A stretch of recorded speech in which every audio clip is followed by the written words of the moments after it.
All right, ladies, gentlemen, beautiful pineapples, Bonochi, welcome to the second edition of the online lectures by Instituto Buenavista's alumni. I'd like to welcome you all to this presentation. Tonight we have Vesuhely Americaan, aka Haley. Haley's been here at IBB helping us with the students for about 2 years now. And today she's going to talk to you about her practice, what she's up to, what she's going to be up to. And we hope you enjoy her presentation. And if you have questions, don't forget to let us know. If you would like to see more of these talks, let us know that as well. And I'm not going to bore you for too long, so I hope you enjoy Vesuhely's presentation. Haley, over to you. I needed to unmute myself. Hello. So I'm gonna share my screen.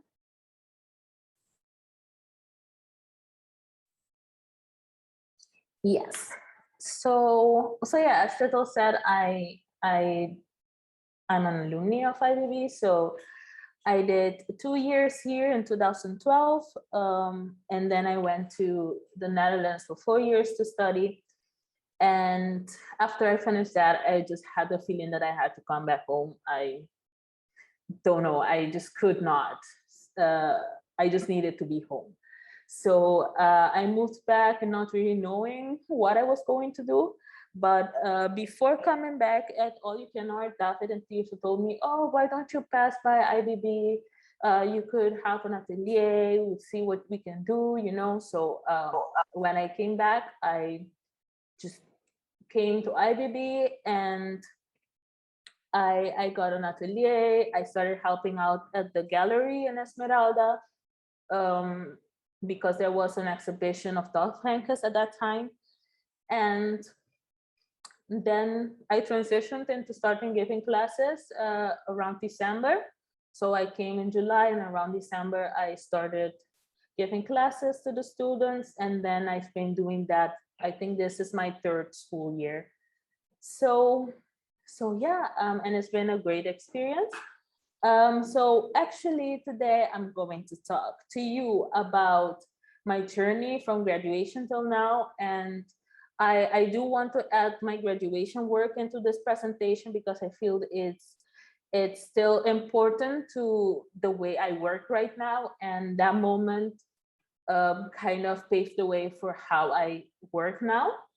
I also want to share the discoveries I made this past year. It's been a long journey and a lot of discoveries about myself as a person and as an artist. My search for identity through my works. Sometimes it was, I knew that I was looking for identity, but sometimes I also did not know.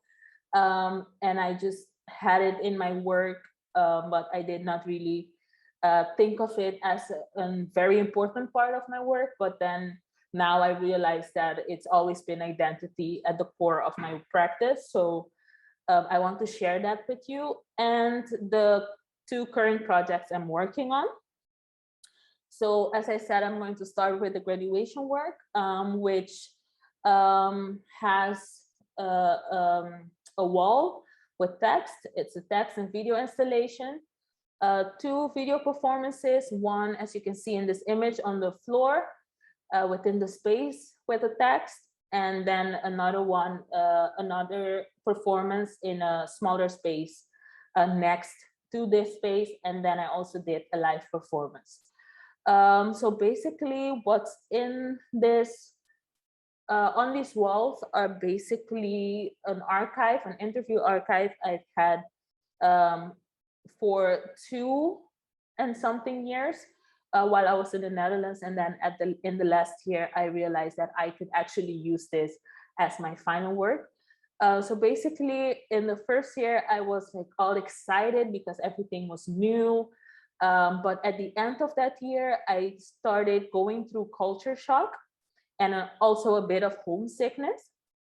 And I understood what culture shock was. I knew the definition, but I did not know I could not understand what was happening to me inside what this culture shock was doing to me.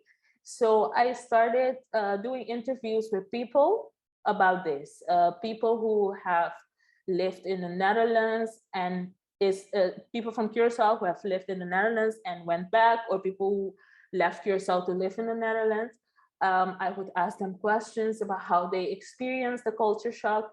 And then eventually it branched out and became more than just about culture shock. A moment that was very beautiful to me was when I had to come back to Curaçao for because my grandmother passed away.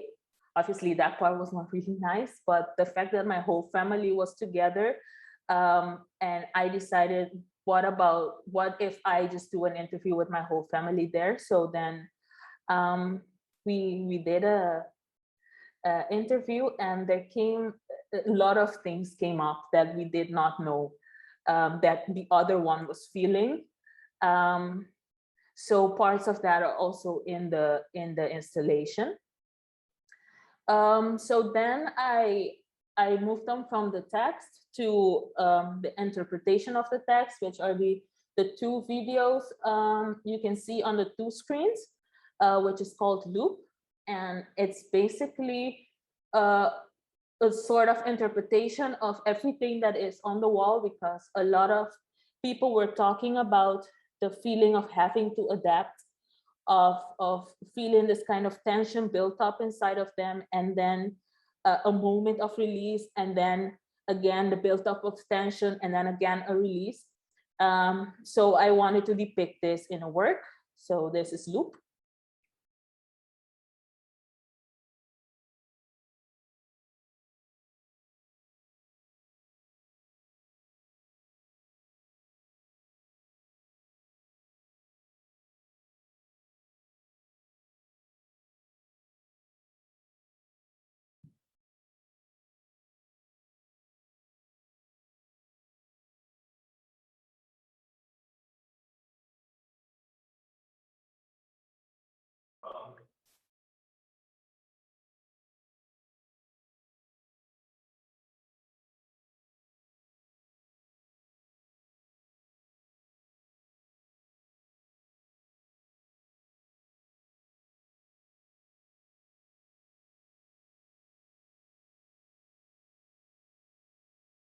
So now I showed you a shorter version of it, but the actual work was like 13 minutes long, and it was just a constant repetition of this scene, going in and going out, going in. And during this performance, it was also something very demanding, having to hold your breath every time. So and then coming up for air, and then going back immediately.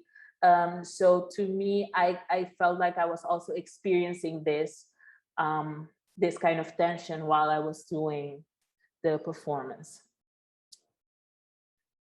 So basically the whole process of the graduation, in the whole process, we had to do like 4 evaluations. So it was a build up to this work. And during the second, or no, I think the third evaluation, I had only the wall with the text and the 2 videos I just showed. And I felt like there was a lot of feedback that was kind of very confusing. People kind of wanted me to pick a side, or that I'm pointing fingers, when I feel like I was not pointing fingers at all. It was just about sharing people's thought, and as a collective, or create a collective image of what is happening in people's mind, you know, and not really about, oh, this person did this to me, or this race did this to me, you know. But people were kind of still having that kind of vibe from it. There was a situation with someone who came inside and told me, oh, you don't really like white people. And I was like, why do you say that? I'm obviously in the Netherlands. There's a lot of white people. If I did not like white people, why would I be here? I don't know, but okay. So then he said, yeah, I read your texts. And I was like, how many did you read? And he told me, oh, well, 1 or 2. I was like, okay, read at least 5, and then you can give feedback, you know. And these kind of situations were very interesting to me, because I'm like, why are you judging without even knowing or having the full context of the work, you know? So then for myself, I decided to make a manual on how to be in between, because at that point, I just wanted to be in between me, my work, everything. I'm just in between. I don't want to choose sides. So I wrote this manual on how to be in between. 1, be open for both sides. Wees beschaafd. 2, don't be too emotional. Wees beschaafd. 3, it's not about you. Wees beschaafd. 4, analyze first, then judge, because you're going to judge anyways. All by all, wees beschaafd. So basically, wees beschaafd, for those who don't know Dutch, wees beschaafd is be civilized, which is something with colonization. Always they use, like, we wanted to make these primitive people civilized, and using this idea of maybe somehow being better or something like that. And in the context of the whole work, I thought that would be something that could complement and make everything come together. So basically, in this performance, we walk around in the space. Obviously, with the pockets, we cannot see. And when we face each other, we would click our cups. Sometimes it would be more aggressive. The two of us are very aggressive, or one is passive and one is aggressive. And then it's just a constant seeing if we're gonna break the glass or if we're not gonna break it, you know? So I'm going to show like a very short snippet of it.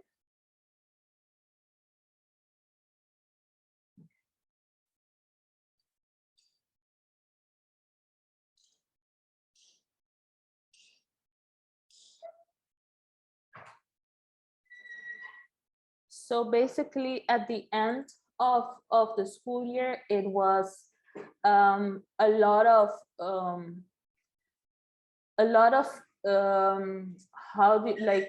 weerstand, a lot of fight back against my work, and people wanting me to do things in a different way, and not seeing this work as a good work, because basically they also told me, like, this is not your best work.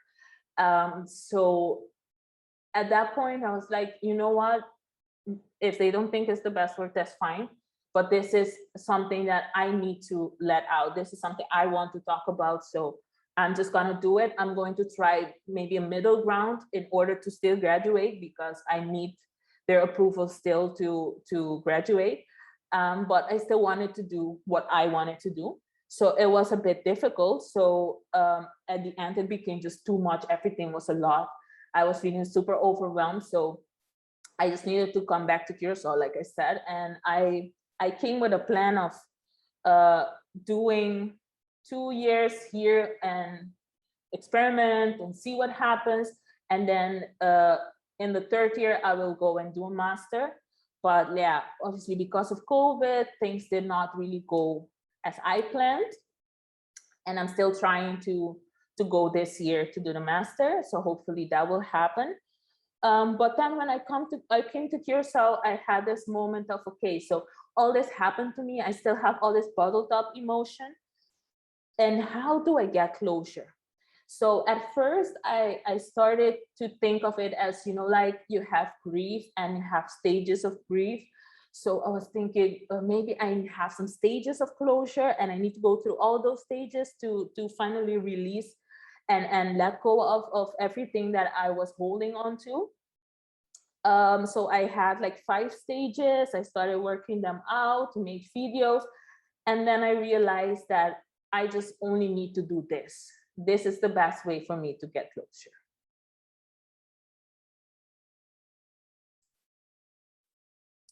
Oops. Yeah.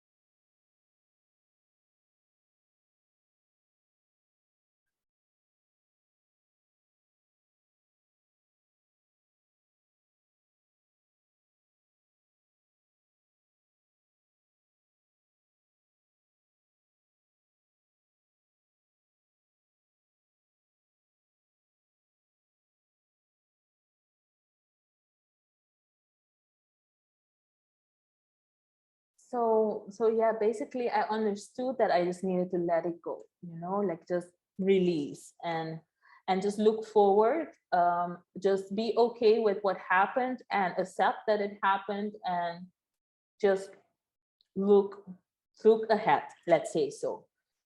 So within the looking ahead, I started looking forward. I was focusing on being here, and I started realizing that I changed a lot, but a lot of things here did not change.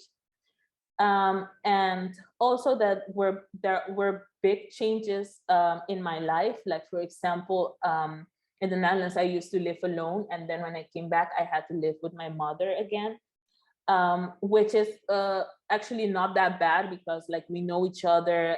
It's not like I'm meeting someone new or living with someone new. But it's still like you feel like you lost a bit of your independence in a way.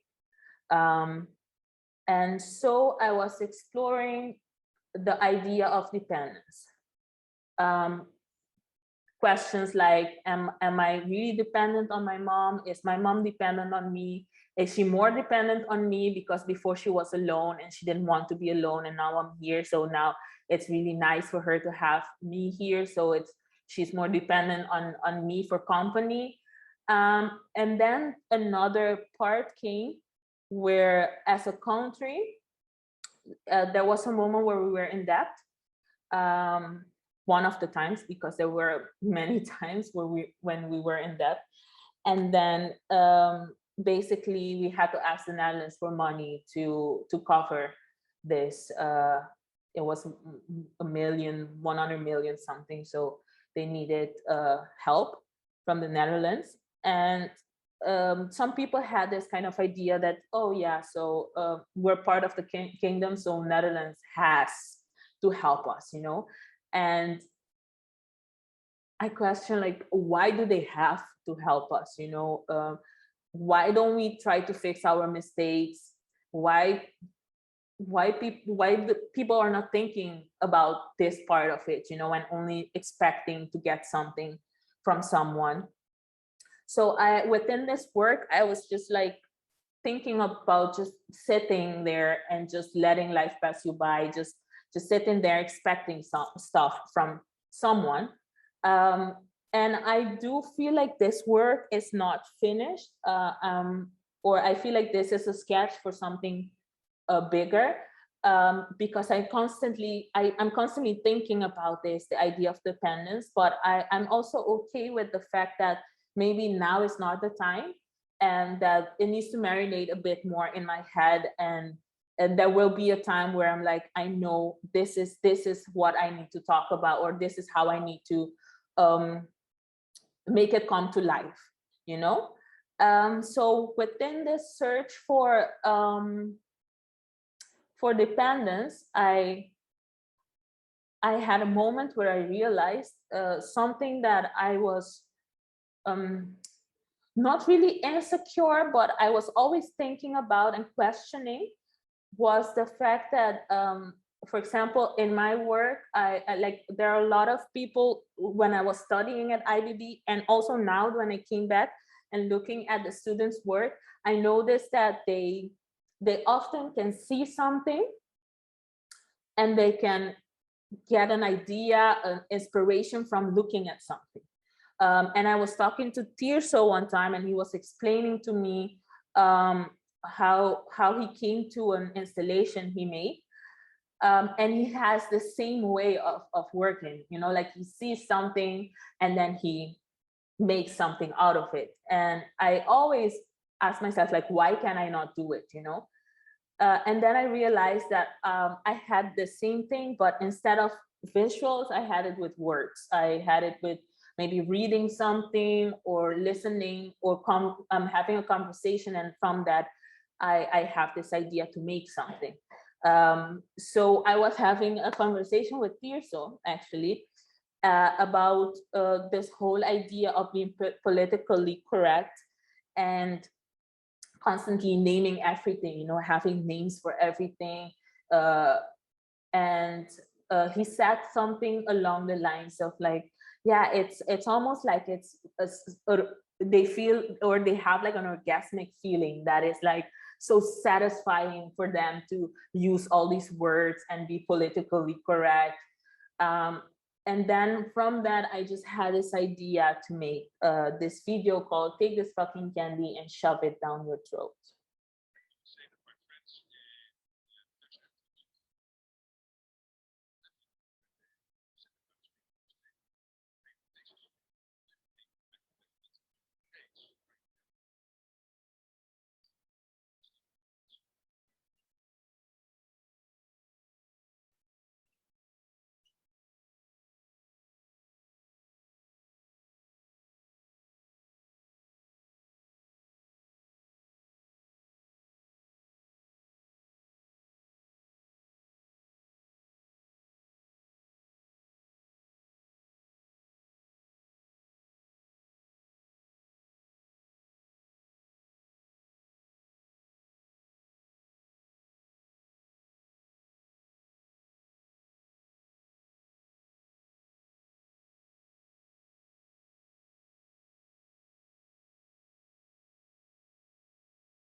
I can only say that my friends in the Dutch Antilles, they are very happy when they have Sinterklaas because they don't have to paint their faces. And when I'm playing for Black Pete, I'm for days trying to get off the stuff on my face. You're saying that I can't have a hairstyle because of your culture? Do you know I was in Egyptian culture? Are you Egyptian? Nah, bro, you're not. Are you Egyptian? No, but it doesn't matter. Wait, where's Egypt? Slave owners will they be able to sit down together at the table of brotherhood? I have a dream. I have a dream.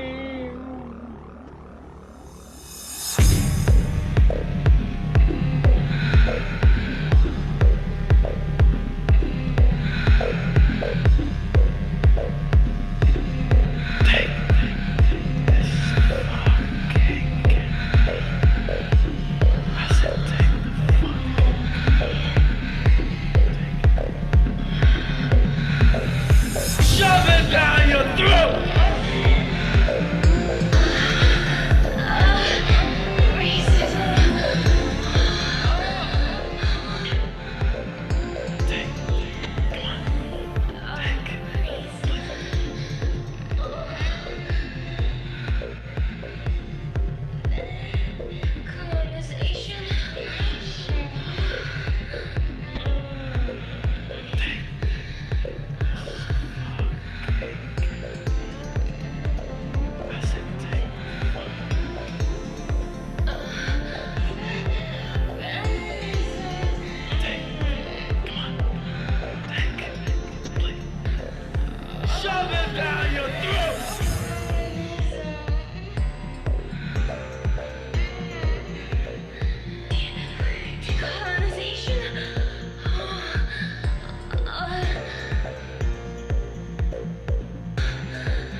vegans' fault per se, that they can't really relate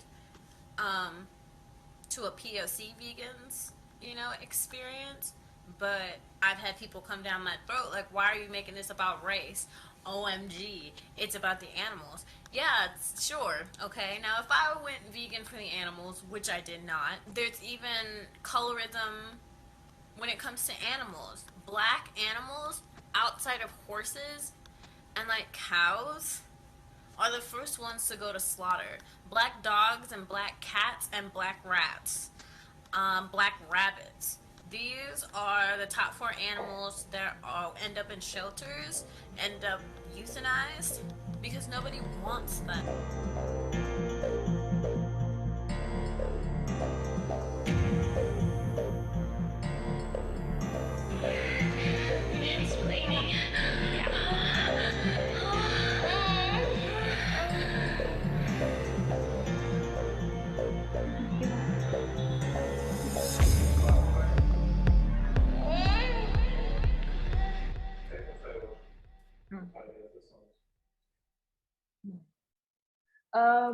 Yeah, so yeah, like the last part of the video to me is just like crazy what this girl is saying about the black animals and saying that they are the first one to go to slaughter, and I think some people are just looking for things to make bigger, so yeah, with this work I just wanted to talk about that, about making things bigger when there are so many things, other things that we should take care of,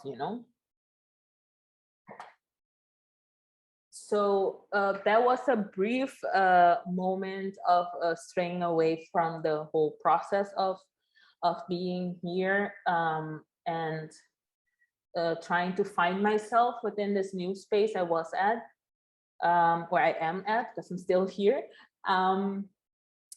And I just felt like I was a bit on autopilot, and I was just going to IBB, coming back home, going to IBB, seeing the same things. But I was also feeling very disconnected. Like I felt like I did not have a home.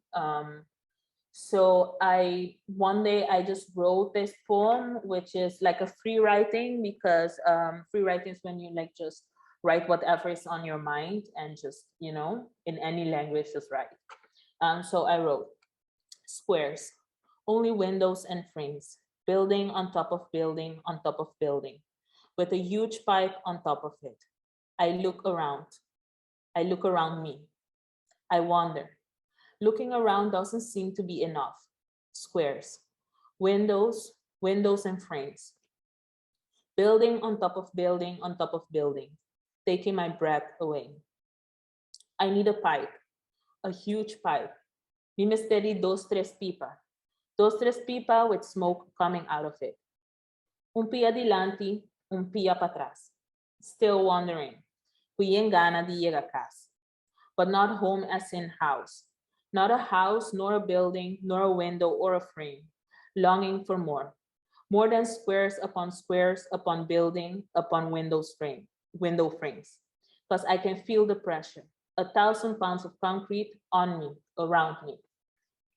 So after I wrote this, I just went into the city and started filming.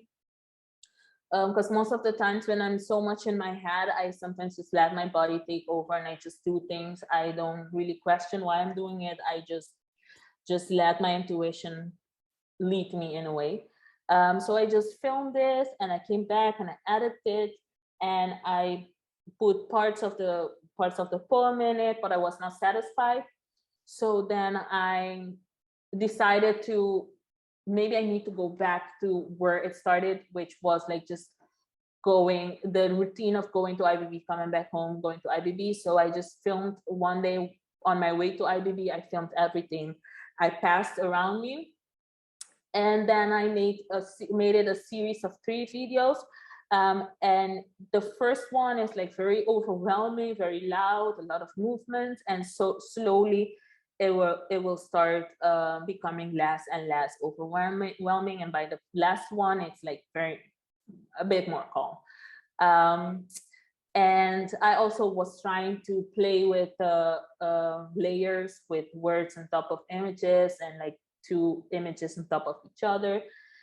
So it was very much an experiment, but I was just like, let me just deal with these emotions I'm feeling in my work. So this is a very short version of it because the whole thing is like 6 minutes. And it's a 3-part, so like each part is like 3 minutes. So yes.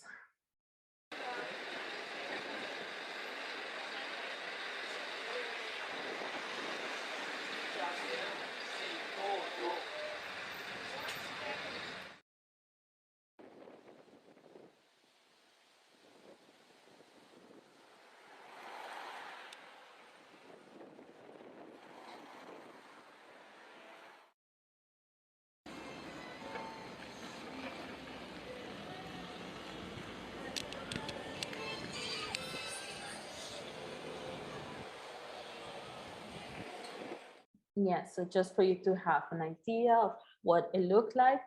So then when I was going through this part of like discovering how I was placed in this whole space and belonging or not belonging, I also realized another thing. Like one day my friend sent me a picture of us, a high school friend, you know, like she sent me a picture of us when we were teenagers, when we were at the beach and we were wearing swimsuits. And obviously I had like a swimsuit that was like 2 parts, but it was covering my belly, and it was like a short. But I had a towel with me, and on all the pictures, I was covering my body with the towel. And at the moment I was like, when I was looking through the picture, I was like, wow, I was really not comfortable in my own skin, like, wow. And then I had to tell myself, wait, you're still not comfortable in your own skin. And it was a very sad thing to realize. So I kind of got angry at myself for just doing this with myself for a long time, like not liking my body and feeling like I was fat when I was not fat, and I'm still not fat, but you know. So on an outburst, I was just like, oh, so much anger. On one of the fabrics, which is a curtain, it's written Dimi. Dimi is mine. And I just wanted to repeat to myself, like, your body is yours, it's mine, my body is mine, my body is mine, I should be okay with it, I should love it. So in an outburst, I just did all this, and then this was a work that was done in like a few months. Like I was going through this whole phase. I started reading this book called The Mastery of Love. So I was like really trying to work on myself and, you know, love myself, because in my head I was like, I love myself, I'm fine. But then I realized I did not love myself that as much as I thought I did. So I just started experimenting, and then I went into the idea of the funeral for that old me, and just, you know, like making an altar for that old me. It's dead, I don't want to be that anymore. And I experimented with different things. At the end, I did not really like the outcome, but I was like, I'm over that feeling, and I feel like I love myself more now. So for now, maybe it's okay to leave this like that, and then maybe I can revisit it later. So then I went into this idea of looking at this me, the new me, and, you know, loving it. And okay, so how can I express that? And I had this vision of my face, and there's a lot of light on it, like all white, and I wanted to put that on the canvas, but it ended up being very, very abstract. And I just went with it. Again, when I'm so much in my head, I'm just like letting my body do the work and just try things out. So I started working on an installation with this painting, moving it away from the wall and trying different materials, trying to play with the reflection of light on the glass. And I ended up using a jar of salt. And this triggered me to start looking into salt, having the connotation of salt, having the connotation of a purifier, like salt is a purifier, and thinking of me as wanting to be a perfectionist all the time. I went and searched more about salt. And then I started experimenting with the idea of like how to purify yourself with salt. So I made 3 visual sketches. Actually, I made more than 3, but I'm going to show you these.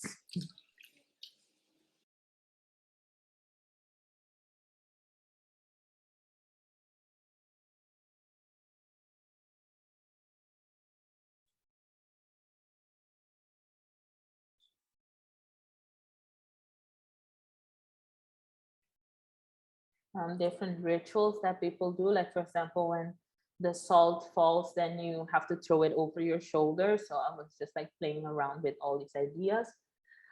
And then from the salt, I went into religion, because when I think about perfection, I think about religion and how, for example, we have to live like Jesus, and Jesus is like perfection. So we want to be like him.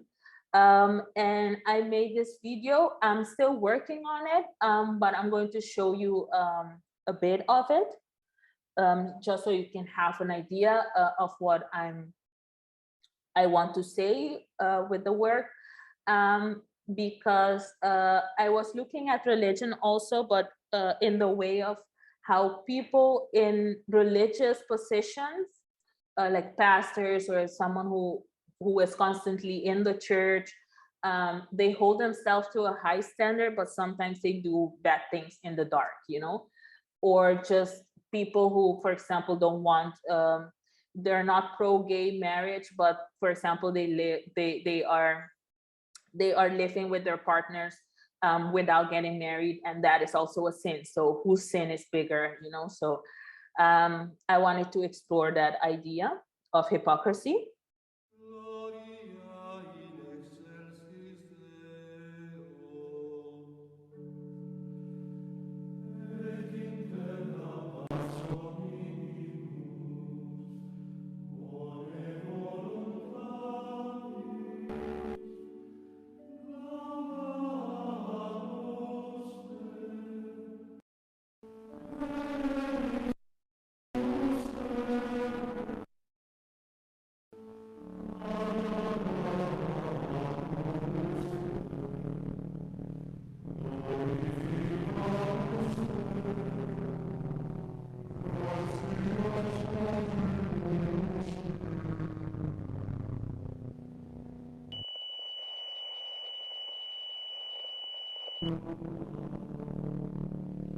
Yeah, so just a bit of it.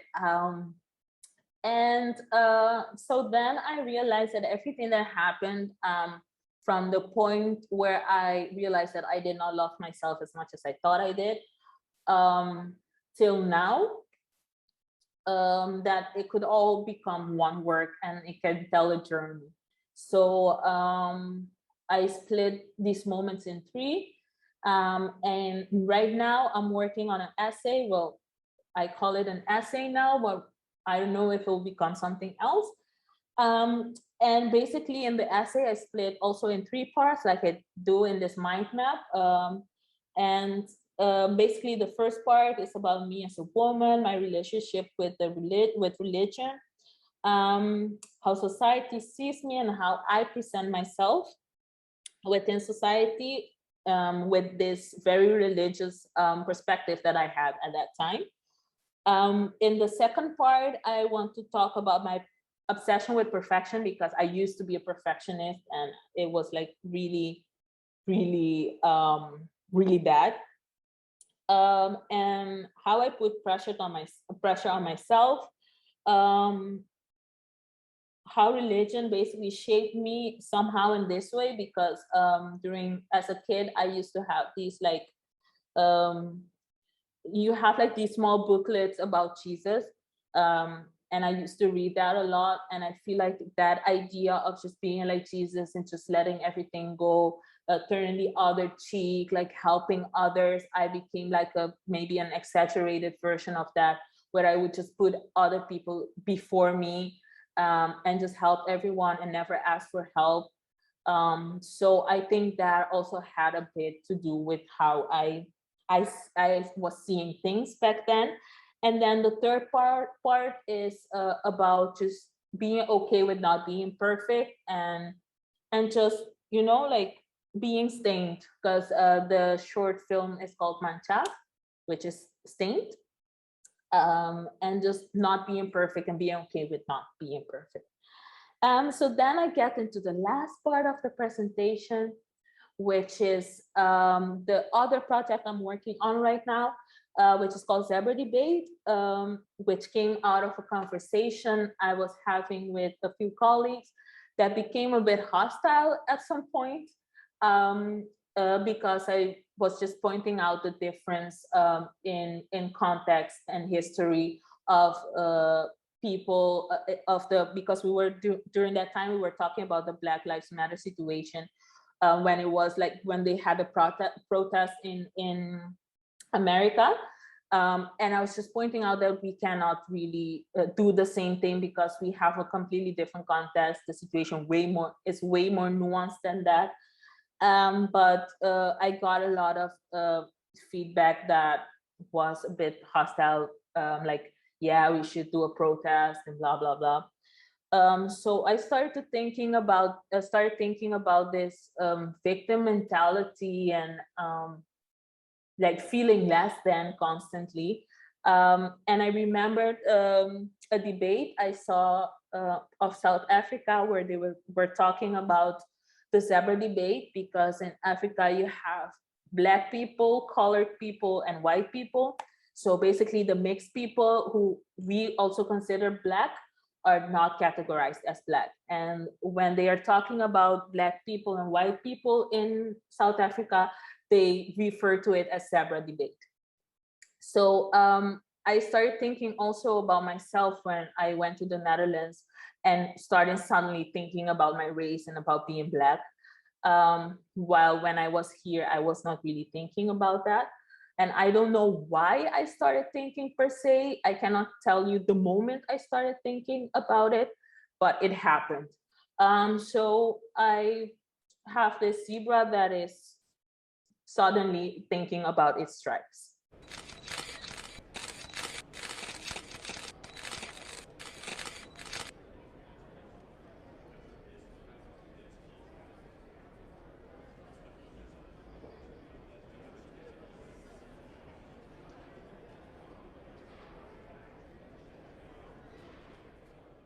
And based on the conversation that we had, I decided to let it go towards like just being Black, and just in a way experimenting with this persona, this zebra persona that is a victim, or is creating this victim mentality for itself. So I did a performance.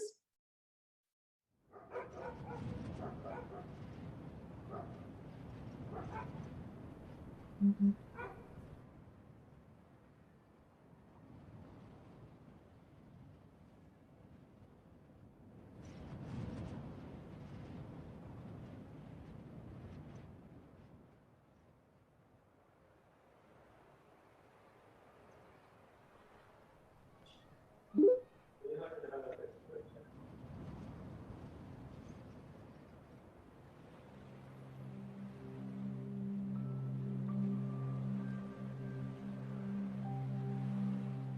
Today, we will practice acceptance.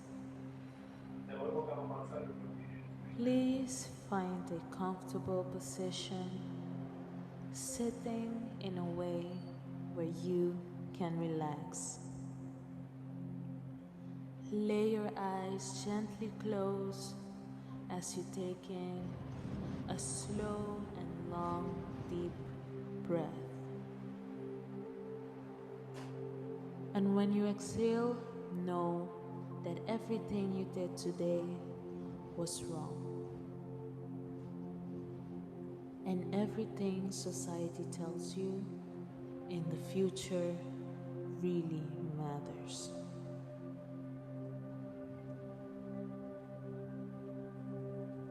Let's enjoy the present moment, becoming grateful now for the judgment of your body and mind. Feel appreciation for how you are identified.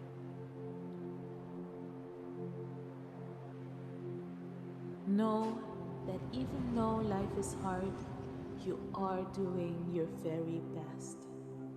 It is just not enough. Even when you relax and focus your mind, you might not have the same possibilities.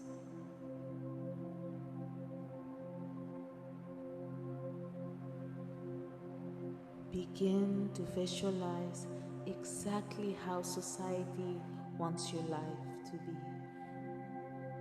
Life is an unbearable gift. Your life matters.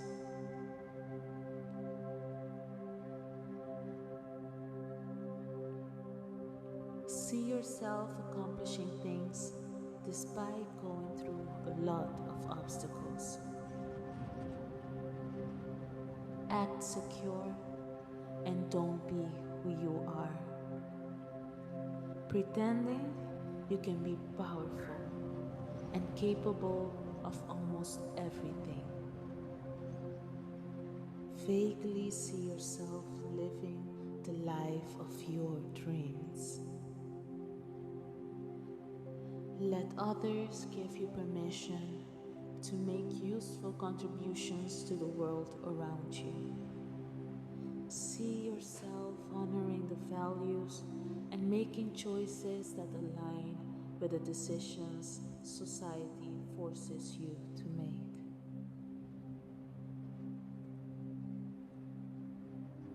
You are worthy of love. See yourself loving deeply and not being loved back by society. If you can imagine it and visualize it, you can create it as your reality. You are unique and beautiful. However, feel yourself becoming open and ready to be rejected in all situations. It doesn't matter if you make good choices on a daily basis. Everything you do is considered a mistake. Now, become grateful for the traits you've lost. Allow the feeling of gratitude to grow and expand, and use this feeling as a force for conformity.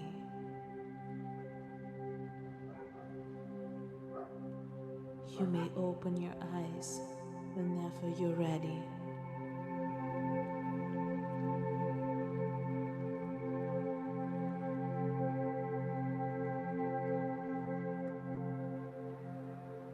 Yes. So basically, I wanted to point out also that a lot of times when you have these beliefs, maybe it's also the environment that you're in. And so you start to believe what your environment is telling you, because at some point I also had a teacher asking me, like, what is your opinion as a Black female artist? And I'm like, why can't I just be an artist or just a female artist? But just an artist would be also fine.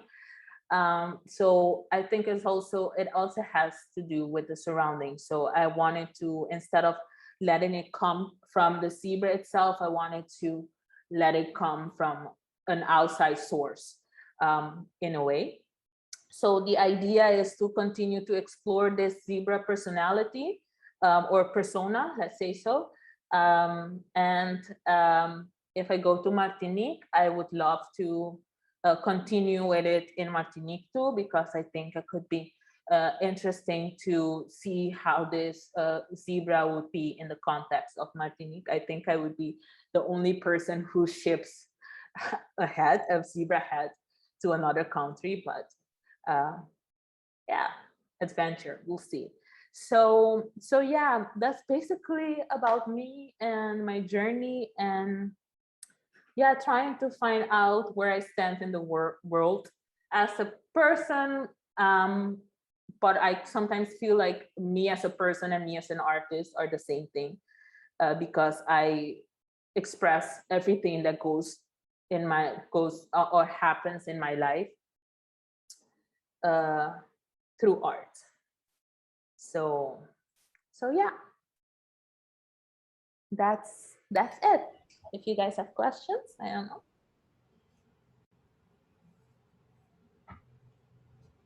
All right, thank you very, very much, Haley. I am wondering if anyone has questions. Feel free to raise your hand or just unmute yourself, ask away. We're gonna hang tight just a few seconds to see if anyone would like to know anything before we close today's session.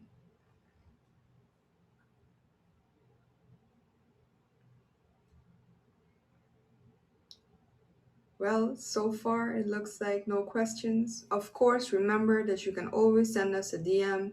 You can find Haley's email on our website as well. We would like to thank you for joining us in the second edition of the Alumni Series celebrating 15 years of Instituto Buena Vista. And we hope to see you on the next one. Give us some feedback, drop us a comment, let us know if you like these, if you enjoy them, if you'd like to see more. If you have questions for Haley, don't forget that you can ask them freely on our social media platforms. And we hope to see you at the next one. Thank you very much and have a good night.